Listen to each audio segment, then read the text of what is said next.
Digitization sounds great, is great. Let's find out more. To talk digitization, wealth tech and women in finance, we're joined by Florence Angles from Rail Bank. Florence, it's lovely to have you here. Thanks for stopping by. Let's start with the idea of digitization. What new innovation and initiatives are we seeing? Thank you, Jack.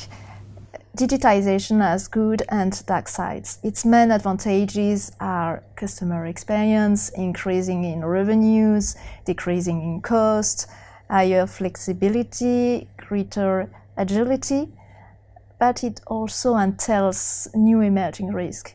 Cyber risk is on everybody's mind. Social media may create threats to the brand, to the reputation. Executive committee and board are sometimes reluctant to innovate and to go through digital transformation. But a risk function may help and may support digital transformation. In the past, they were considered as higher cost, but now they can contribute to agility, to digital resilience, and also to sustainability. With that in mind, you mentioned these risks. What sort of new initiatives are being brought in to kind of counteract these risks? Yes, thank you for this opportunity to speak about Geneva Council of Wealth Manager. It was launched end of January, in 22nd of January, and it's a great opportunity for Geneva. The idea is to attract startups in Geneva with the supports of incubators and accelerators such as Fongit, and to make Geneva and to help Geneva to continue to be a great financial place, not only for banking but also for technology. And we've got I think the 14th of March, a big event, the Wealth Tech Forum, and so we've got great speakers that will talk about the new trends and what is looming in terms of new technologies and the future of wealth management in Geneva and internationally. Pasha Bakhtiar, partner of Rail, will be one of the key speakers for this forum. And so you mentioned Wealth Tech there and the Wealth Tech Forum that's coming up very soon.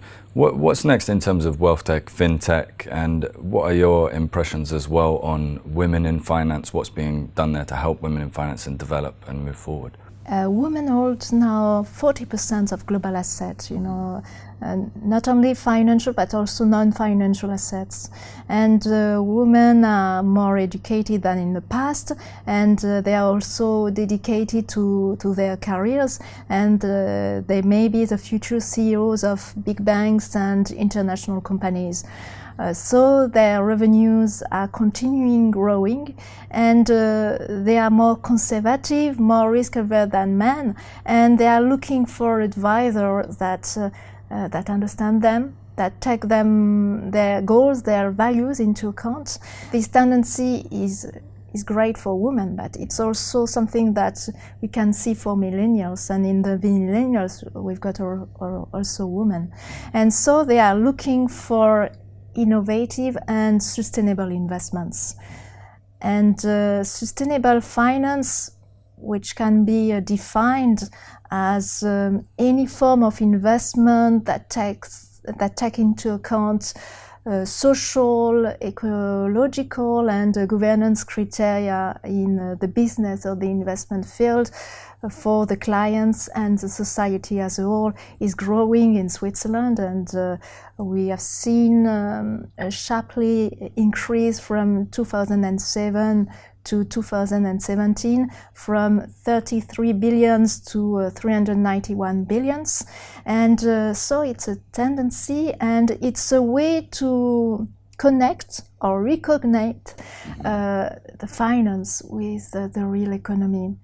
And it's also, I may say, a response to the economic and ecological crisis, and a way to end the too short-term view of profits. Mm-hmm. Just to finish up, we talked about digitization at the beginning and then sustainable finance just then. What sort of links those together, and why is sustainable finance so important?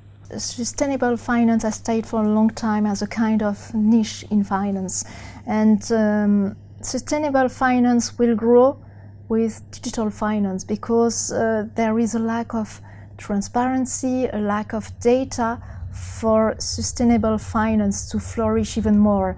And so with the help of digitization and digital finance, we can gather a lot of data, a large amount of data, and also provide the transparency that is lacking today for sustainable finance to develop as the new trends and also to be a great opportunity for Geneva.